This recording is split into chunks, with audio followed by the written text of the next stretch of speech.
So, how do you think, you spoke a lot today about the CSR, and I think it is very, very relevant. What do you think about it? Do you think it's really relevant in the nowadays development discourse?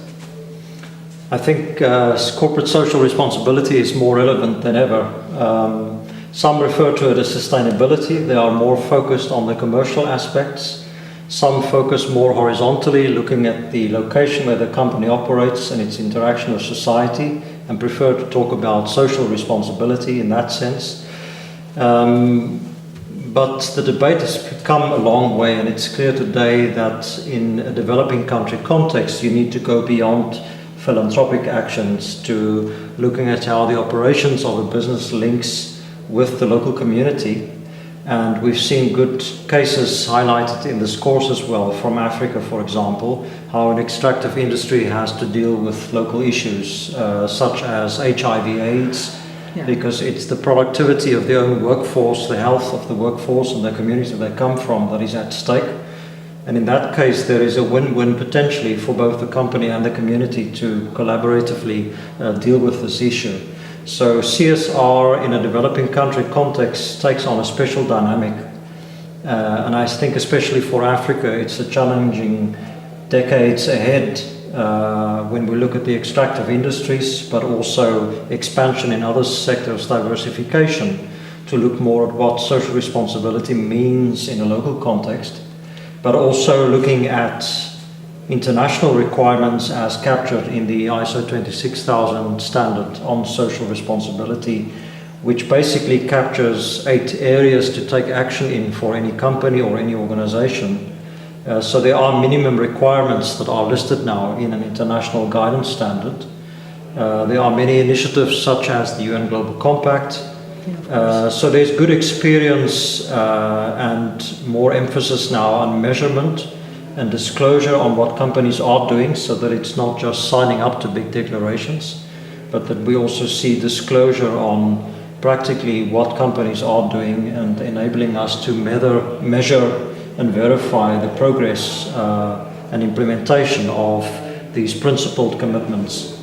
There is an emphasis now on the global value chain. Do you think this is going to change the sort of approach to the corporate social responsibility? Is anything going to change? How do you see it?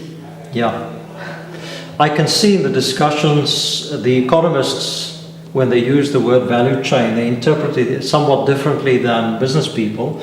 I look at it from a business perspective, and the focus on the value chain is very exciting from a CSR perspective. I worked on a report recently which we called Unchaining Value, because it was focusing on the opportunities you have with a value chain perspective.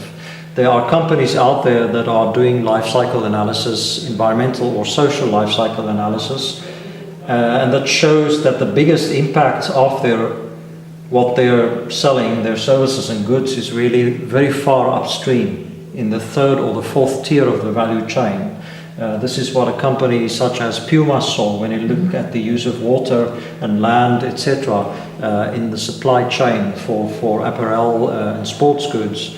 So clearly, the value chain approach enables the company to really take responsibility for what happens very far upstream, but what many stakeholders feel, labor unions as well, is something that this commercial enterprise that is marketing a certain good that contains these inputs has to take responsibility for. So in earlier this year, when you had accidents in Bangladesh, where a factory collapses and standards are not applied, this is where stakeholders and labor unions are also saying, don't come with legalistic approaches of simply saying this falls outside my sphere of influence or the boundaries of my responsibility from an organizational or legal point of view.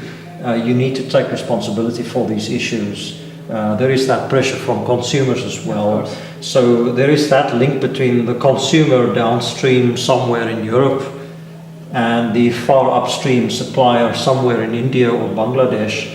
So the value chain approach, I think, is a very dynamic way of making that link, and it's a concept that business people understand as well. Okay, thank you very much. Thank you.